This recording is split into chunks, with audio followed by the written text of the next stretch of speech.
Hi everyone, here we've got Xiaomi Redmi 9 and let me show you how to set camera timer on this device. So first of all, let's tap on the camera app and now make sure that you're on a photo mode. Here let's tap on the three bars icon and as you can see on the third position we've got timer icon. Let's tap on it and as you can see now it has been changed. We've got the 3 seconds delay applied. After tapping on it again we've got 5 seconds delay. And now the timer is off. So let me pick for example 5 seconds delay, let's get back and let's tap on the shutter button. And as you can see from now on your device will count down from 5 and after that time it will take a photo. Let's check another option, the 3 bars icon, let's check the 3 seconds delay. Tap and the same situation but now it is counting down from 3. In order to turn off the timer, just tap on it until you see this icon.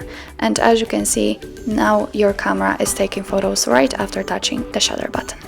So that's all. This is how to set the camera timer in your Xiaomi Redmi 9. Thank you so much for watching, and if you find that this video was helpful, please hit the subscribe button and leave the thumbs up.